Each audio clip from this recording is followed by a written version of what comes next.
Welcome to Pillow Talk Confessions. I'm your host, Belladonna. And I'm Mr. Ibad, the Zebraking. And today we're going to talk about the difference between sex, sexuality, and gender.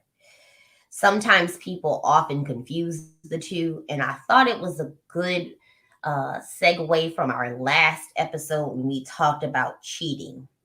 Because sometimes, your significant other may be cheating with a member of the same sex or multiple members of different genders. So, we're going to get into how to kind of navigate and have a better understanding of sexuality because that is something that I didn't touch on when it comes to cheating. And, some people have experienced when they're in heterosexual relationships and a person is kind of in between or doesn't really know what their sexuality is, they might default to a heterosexual relationship because of what society tells them, maybe what their religious beliefs are, but deep down inside, they may be, in fact, either bisexual, pansexual, or one of the other sexualities we will be getting into in momentarily. But first, I wanted to start off by breaking down the different terms of sex, sexuality, and gender.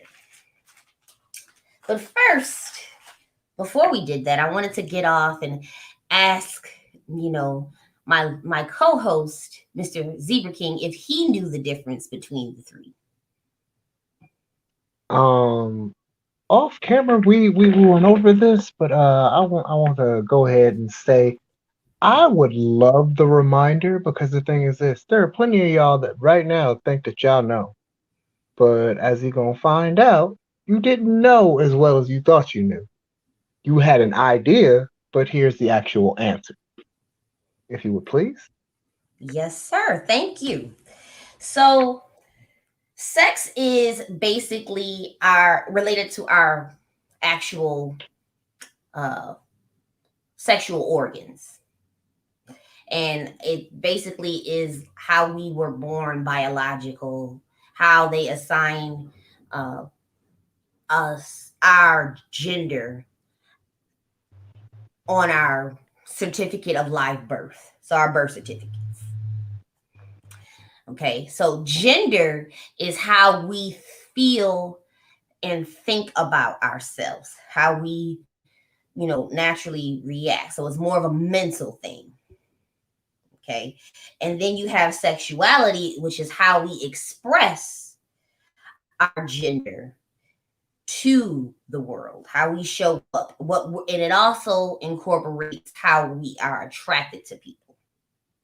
So to break those terms down into subcategories that are a little bit more broad, um, we'll go over sexual orientation briefly. So sexual orientation is who we are emotionally, physically, and sexually attracted to. So, for example, someone like myself, I would say that my sexual orientation is a pansexual woman, meaning that I am attracted to men, women, or people who are intersexed because I don't see gender. What I'm attracted to is something else, which we'll go over in a little bit later. Okay, so gender identity is how I feel. Remember, I said woman earlier. So I see myself as a female. How I present myself to the world, how I show up is like a female. Then we have gender expression. So that's how we communicate our gender to the outside world. How we dress, how we act, um, how we wear our hair, what name we go by. So this is for someone who has been born um, female, but decides that they want to present themselves as a male. That person is called a transgender male, meaning that their assigned sex at birth was female, and they feel and identify and show up in the world. Key word is show up in the world as a male. Because you may feel that way, but until you present yourself, you could be just transitioning. But to be considered a transgendered male, you have to take certain steps. We may do an episode on transgender next season, but I want to try to bring someone on before I do that, that actually represents that people can get an better understanding from a person that identifies as transgender. I don't like speaking for other people. Makes sense. So that's something that's in the works. And then there are sex characteristics. So this is basically what we short and summarize as sex on applications, where it says male, female. Our society only recognizes two sexes, male and female. So it refers to what your genitalia looks like. So that is where it's different from your gender. That is where we draw the distinction. It relates to your biological features, your hormones, your chromosomes, your body shape, your voice pattern, and your body hair. And lastly, there is a subcategory called intersex. There are people who are born with genitalia that is a mix of both. So they came into the world as neither male or female distinguishing characters. So their biology is a mix of both. Generally, whatever they look like, facial wise overall is what they usually get assigned to on their birth certificate. So if they present more female or male at birth, that's usually what they put on. But their genitalia sometimes, looks like both, or they have both. The old term that was used for that was hermaphrodite. The new appropriate terminology, the politically correct terminology, is intersex. I just learned something. I knew of the old term, but I knew that it was a bad word to use. So honestly, I since I don't know any intersex people, at least publicly, even privately, I probably still don't know if I know them. But because that's your business and whatnot. I wouldn't really know what to ask. Like yeah, what's your new term? It took me a long time to find a little person to get a little person's opinion on, the whole term midget and whatnot. And yeah. Mm-hmm. And the thing about it is, as again, there's nothing, we talked about this before, there's nothing new under the sun. It's just knowing the appropriate terms as times changes. People often like to say, oh, well, you're too sensitive. And that's usually people who are ingrained into the past terminology and the way things were in the past. However, if we're ever to progress as a people, we need to show up and identify and understand these terms. That's why it's good to have platforms like this to engage in conversations and educate people on the appropriate terms when it comes to sexuality, gender, and anything under that umbrella. So I'm glad that you learned the updated term for intersex. To be honest, I've read it a few places, but I didn't know what it necessarily referred to. And then I felt kind of bad about it because being, former English major, and I feel like every day of my life I'm not studying up on more English and like how things are evolving even now that I become farther and farther away from being an English major. When I seen the word intersex, I knew a few ideas of where it could have went and what it could have meant. I just like didn't actually study up on it and get the actual definition, and I felt crappy about it. And now I don't feel as bad, but yeah, it would took me like less than 2 minutes. Well, if you ever seen, I think I forget the name of the movie, but the one with Grace Jones and Eddie Murphy. You know what movie I'm talking about? Where Boomerang? I think she was Strange was her character. I think it was Boomerang. Don't quote me on that. I think it was Boomerang though, where she, they were supposed to be making a perfume fragrance for her. She is actually intersexed. She was Hmm. born with male and That's female. not the one that he picked up though. Yeah, that's a different story. Yeah. Yeah, that's that, just wanted to point that out that there are famous intersex people. That was the only thing I wanted to mention. There was a runner not too long ago, like back in 2008. Um, she wasn't from America.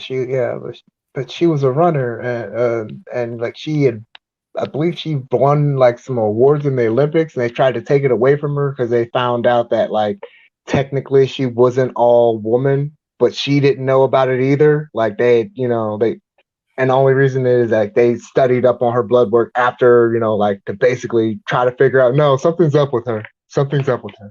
But anyway, yeah. Maybe I'll put it up in the comments later, but right now let's not worry about it. The point is they did woman dirty. And she was great. Hmm. Well, that's definitely interesting. So n- now that we've kind of touched on, like what makes us as a person sexually, and we've broken down the difference between sex, sexuality, and gender. I wanted to go on into sexuality a little bit more deeper because I found at least 10 different sexualities. And finally, I can finally say I know what my sexuality is. And I'll go into that story a little briefly after we talk about the 10 different sexualities because there's a lot. That's a lot. You That's know, eight what more than I knew as a child. exactly. Well, I only knew of three when I came into this world and started growing up and went to school. But in my later years, I got to about maybe five. Then it's these 6 through 10 that I had no idea, and you'll I just understand stopped when we counting get to them about. as I started adding new terms. I just stopped counting them. So, so let's dive in. Of course, number Mhm. one is bisexuality. So that's attraction to both genders. And when we say genders, the standard genders that everybody recognizes male or female. And that term came into existence around 1815. So it's not even that old, So before that, I don't know what they called it, but in 1815, that sexuality started being known as bisexuality. That was a word that finally came into being for people who were attracted to males and females. And then you have homosexuality, which is basically attractions to one's own gender. So people who have the same gender as you. Homo meaning same, and then sexuality, you get it. And then heterosexuality, which is attraction to the opposite gender. So an attraction to someone who is not the same gender as you.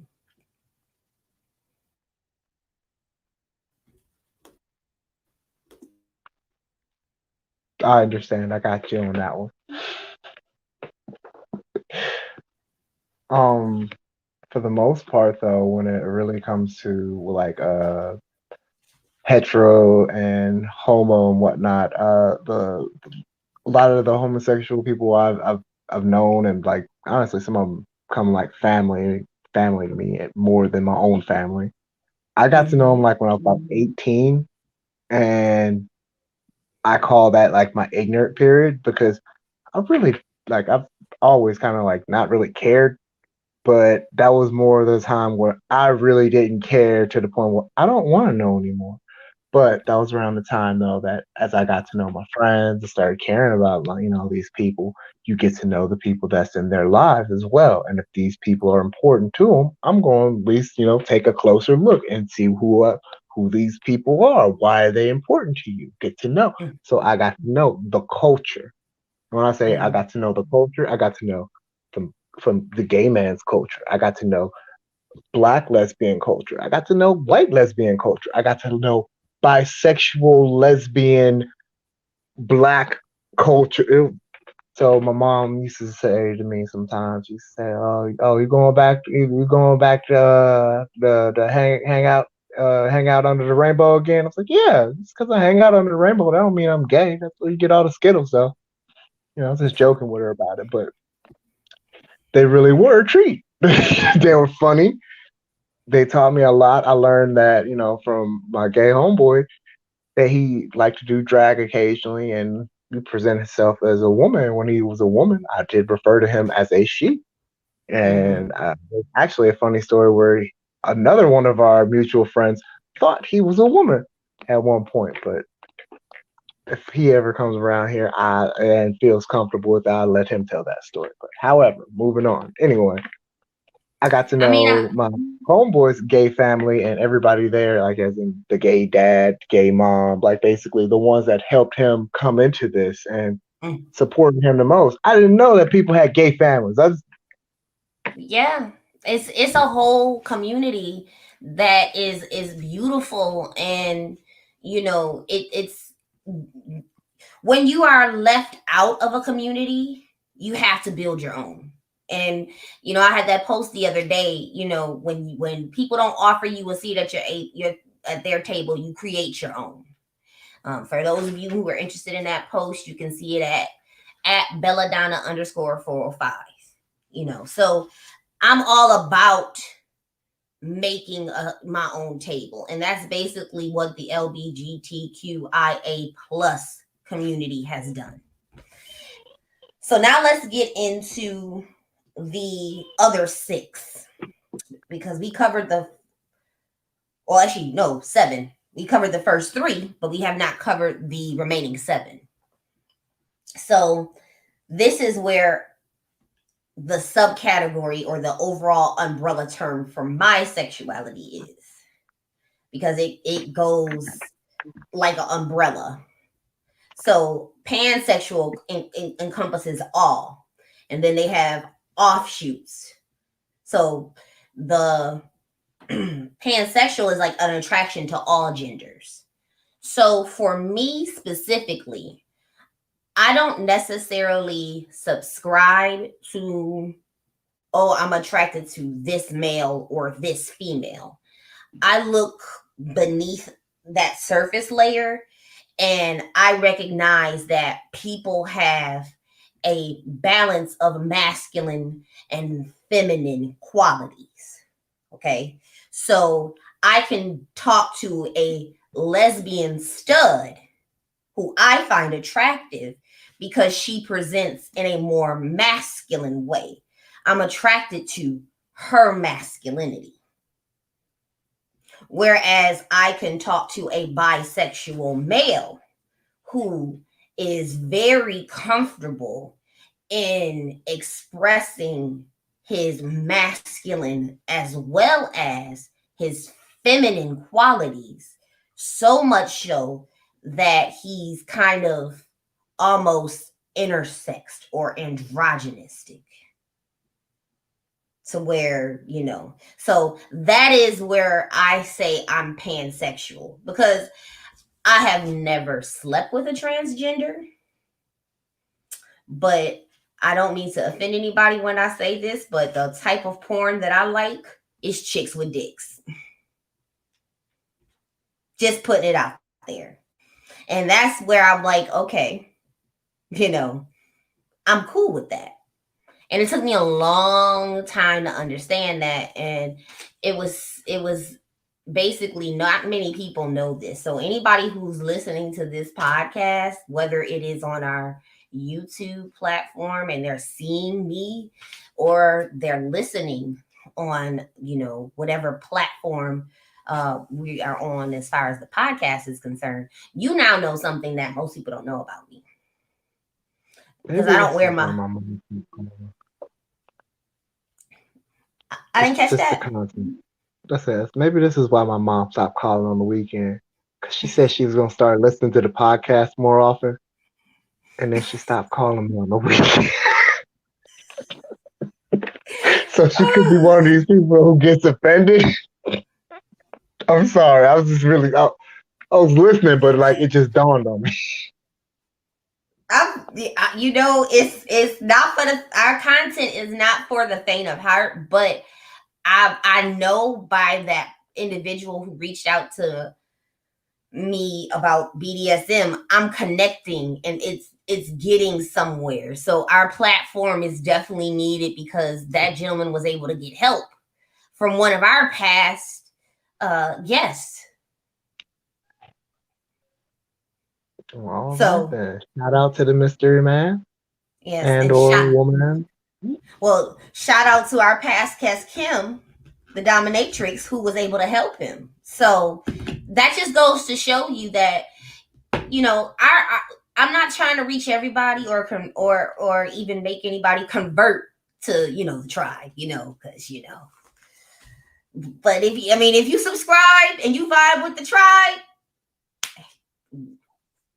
and you consider yourself a little sexual deviant from time to time, you don't find your home now. But so after pansexuality, we have polysexuality, where somebody is attracted to two or more genders. So this is like, I am attracted to women and trans women, or I'm attracted to men and trans men. It's a little bit different from, or it could be I'm attracted to just trans people of both, So it's a subset of bisexuality, just like pansexuality is, but it's a little bit more specific. So bisexuality is the big umbrella that everything else is housed under. And the next layer after bisexuality will be pan, or some people will tell you it's the opposite. It's pan, then bi, and then everything else underneath. So it just depends. Now, here is where things really got left for me.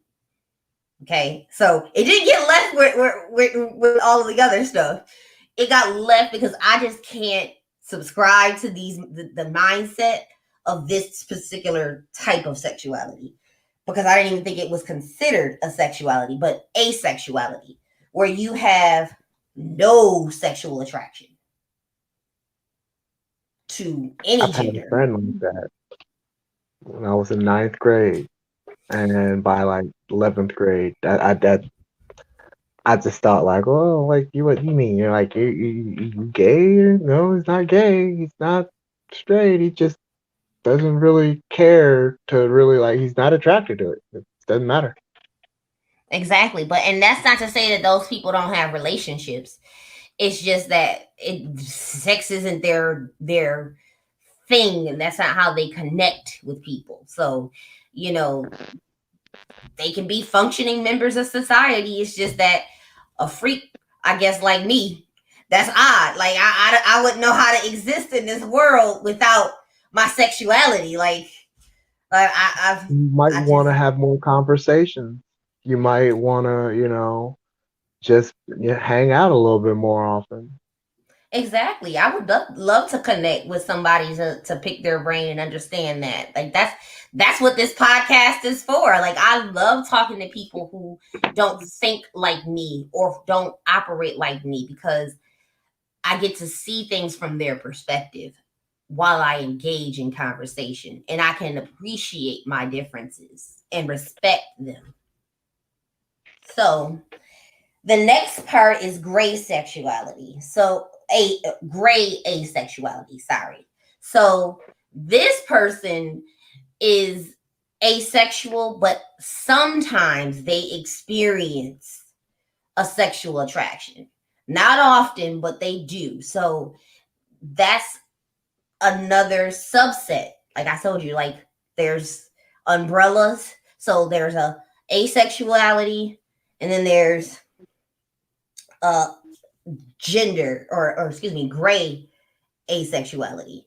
And then another asexuality that falls under that category is demisexuality.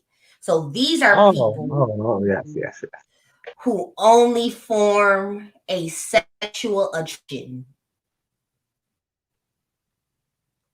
when they have an emotional connection with you. So again, that's why they consider this an asexual category because it is a sexuality that until that condition is met, there's no attraction. Well, I can understand this one because there have been women that I was all about them. They turned me on in so many ways, but after, a series of misfortunate events, I'm talking about places, situations, or life problems, whatnot. All of a sudden, I have no attraction to you anymore. Like I can't, I don't, no. Your jokes used to be funny. Now they're not funny anymore. Nope, that thing Mm-hmm. you used to do, nope, has no effect on me. Now, and things, everything's all said and done now. Like we cool and everything, but now I can't. I just don't see it that way anymore. Mm-mm. It doesn't do it for me. But somebody else can come around and do the same thing, and I'm all about that though. Like what So you personality? turn in, so you turn into a demisexual after the love is gone. So that person who Yes, once like you that. had an attraction with and that attraction is now lost, you're So it's now one reason why I need you to be my friend in the beginning. I do enjoy mhm, that attention that you give. I'm a Scorpio. I'm going to naturally give off a sexual, attraction. It's gonna happen. It's within me. But at the same time, I really need you to understand how important it is that I have a friend first. Because the thing is this sexual attraction, it fades. One reason why I don't mind my beard growing all the way up here, I know I look sexy, but I need to hide this. So the thing is this, you can remember I have a soul. I am a person. I am an individual. It's not about just sex. Because the thing is this, what happens if I go outside and somebody holds me up and says, what's X minus 2 plus Y? I need you to solve for it. I'm not all that great at math. You blow my penis off. Now I'm definitely asexual, and you I'm wouldn't definitely be gonna need a friend. asexual. You wouldn't be Yeah, I'd be asexual. You done. I would be a wouldn't be. Yes, I eunuch. would. Yes, because You would I be wouldn't be a thinking about sex eunuch. no more. I wouldn't be thinking about You sex no more. you be surprised, but that's another story for another day, derailer. All right, but yeah, the point is, I need a friend, and that's why it's important to me. So would You you know, think that would you consider yourself to be demisexual? to a degree, because honestly, I could sit here and you give me a picture of a woman and give me a little bit of information, I can form so many reasons on why she could be everything I need her to be. And I could really Mm-hmm. have a strong attraction to that idea of her. Mm-hmm. But once I learn about her and see, oh, she's not really that. Oh, she don't do it.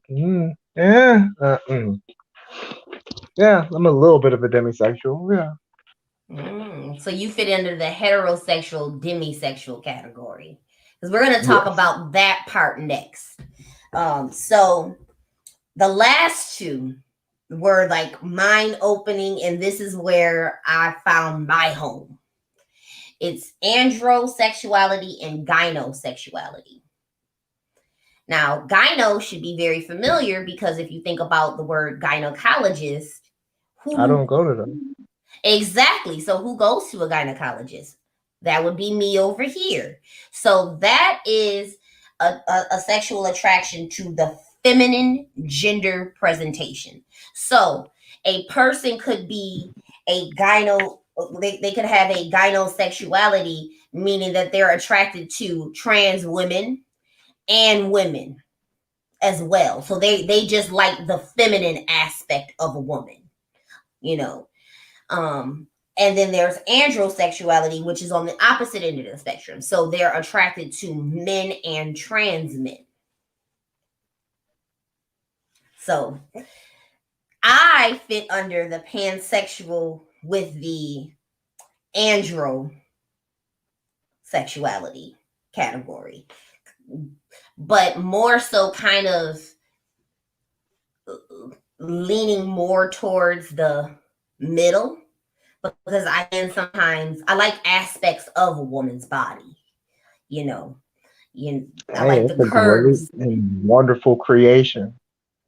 Exactly. So I've had experience, and this goes back to the cheating podcast with women and men, sometimes both at the same time. So, I'm coming from that place of I've engaged in threesomes. And at one point I was like, well, bisexuality, but it really doesn't fit me. So you have to understand you may start off with one sexuality. And as you go on your sexual journey and over time, you may realize what your home is. So for the first, it took me a while because back to the pansexual, how I got to that arrival was I started off heterosexual, because I grew up Catholic, and was relationships happen between men and women. You grew up, had started a family, you know, and that was it. Wasn't no hanky panky with same sex or people who identified as anything else. That concept was a foreign concept to me. I was a sheltered child. That wasn't something that was even talked about or discussed. So now you fast forward to me moving out of that environment and into the realm of I'm no longer a part of the Catholic Church. I'm no longer a part of a Baptist church or any type of Christian organization. And I'm out here in the world. And I've learned through my experiences what my sexuality is. I started watching porn and I started realizing that I tended to lean towards a certain type of porn, which was Black ebony women. Or, like the Black women or ebony women. It was that type of porn. Lesbian, Black porn is, some of my favorite type of porn. So ebony porn, period. And then I realized, you know, okay, I'm over this. Let's take it up a notch. Now I'm on all kinds of different categories that I would have never known existed. I went down the rabbit hole of porn, at one point in time. Now I'm on tranny porn. I'm like, oh, this ain't too bad. And that's how I learned about hermaphrodites. I watched over an hour of it before because I wanted to see is this real? Yeah. That could be practical effects. It could be, but the ones that I saw, that there's no way. And I wanted to see how two of them had.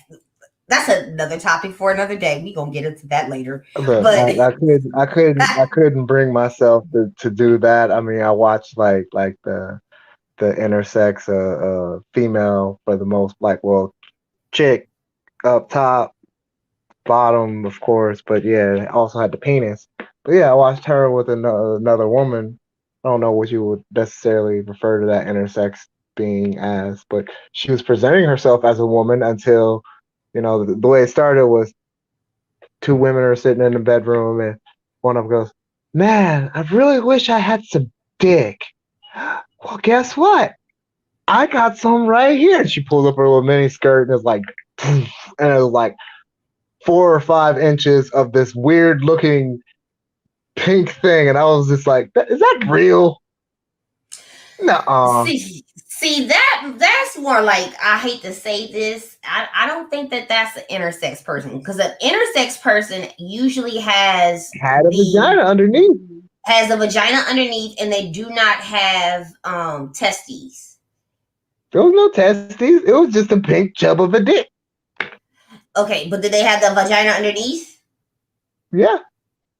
Okay, And so then it then had me wondering whether yeah. or not they could get themselves pregnant. And I'm pretty Okay, sure so Google has plenty of things to use against me in the future. But yeah, well, this was a I very learned a lot. enlightening. I am enjoying this conversation because, it's when I found that, so for me, I identify as a woman who is pansexual, who leans towards an androsexuality. So androsexual. So that's me. That's how I show up in the world. I identify as a woman who's attracted to all genders. I leave myself open for all genders, but I lean towards the masculine energy. Not to say that I don't enjoy feminine energy.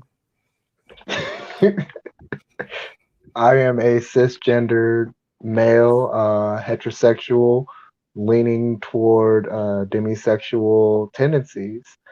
Um, at moment, I'm not worried about my sexuality. I'm pretty secure in it, and when time gets to it, I have learned that I definitely need to be more expressive on what I wish to explore, and I learned that from my last relationship, actually. So, Yes, and you just use the term that we definitely need to dive go deeper. explore.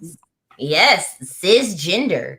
So for those who are not familiar with the LGBTQIA plus terms, um, cisgender basically means you identify with the sex you were assigned at birth. That's the simplest way to put it. So we are both cisgender people. I'm a cisgender female, you're a cisgender male. And then the opposite would be trans. So that is a person who came into this world and does not identify with the gender that they were assigned at birth.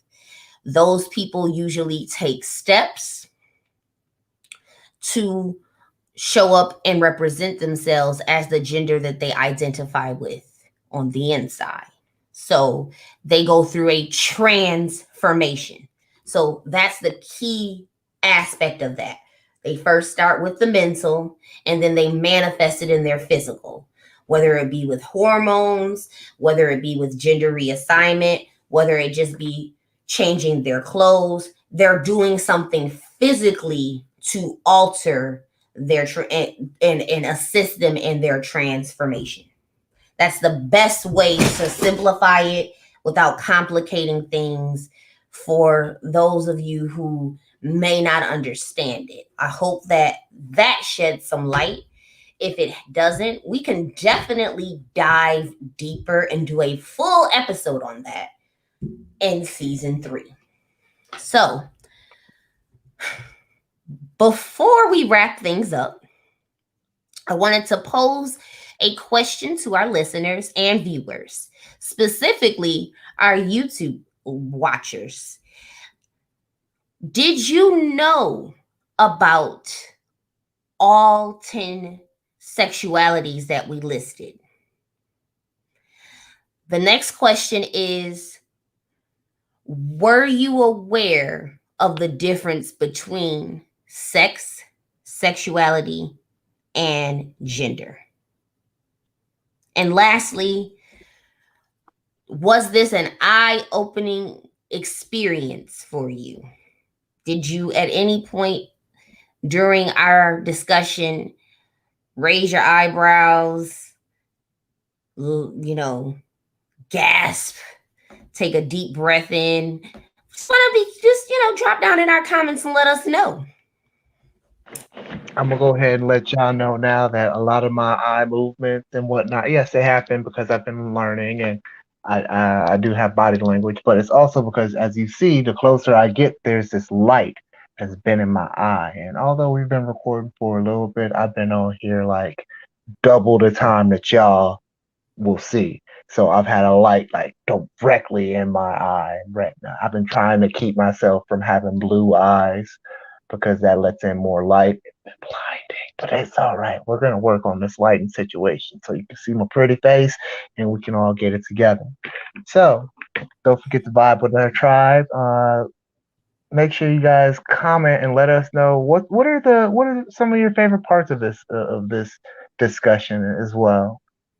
Because I'm Mm. kind of curious. Usually we don't really hear too much from feedback after an episode, but it'd be nice to hear what's rattling around in your brain after some of these because I'll be having these thoughts in my mind. I want to talk to my family about it, but most of them don't really be listening to the podcast like that, so I'll be upset and I gotta smile and try to fish out a way to ask some of these awkward questions. So help me out. You, my family too, right? Vibe with the tribe. Yes. And, we can Yes. get more interactive in the future. That's all I really want to So, say. what would you like people to take away from this episode since you've added some questions for them to respond to? Um, well, for the most part, if you made it this far, that chances are you probably learned something. And that's all I've ever really wanted from anybody, just to expand on what you already have. Or, pretty much how I said earlier, use it as a refresher. So that's all I really needed you to take away from it. Yeah. I think that's a great takeaway. And then on my end, I want people to take away that these terms are ever evolving because, as I said before, bisexuality just came into existence in 1815. That was the first ever known recorded use of that term. So we have to keep up with the times and understand, just like the word hermaphrodite is now called Yeah. intersex, you need to make sure you stay relevant on these terms so that when you are having conversations with people, you are not offending them. You wouldn't like to be called something that you're not. It's just like when you call someone by the wrong pronouns, which is another a topic that we will get into first. I like to do a broad perspective, and then as our podcast grows, we'll dive deeper and do full length conversations to break down. And that way, people can get a broader range and a more in depth knowledge about topics. And as the podcast grows and our knowledge base grows and the times change, hopefully, we'll stay current with those times. So you have a great source to go to when things like that change. So I would like for everybody to um, take the time to like, comment, rate, and subscribe. That definitely helps out the channel and the platform. And it makes sure that we know that you want to keep seeing this type of content or listening to this type of content. And also, make sure you join us on our Facebook group, Pillow Talk Confessions, and Come on and vibe with the tribe on Instagram. We post daily content in both platforms, and it is Pillow Talk Confessions Podcast on Instagram. So until next time, lovers, lurkers, and listeners, we love you later. Peace.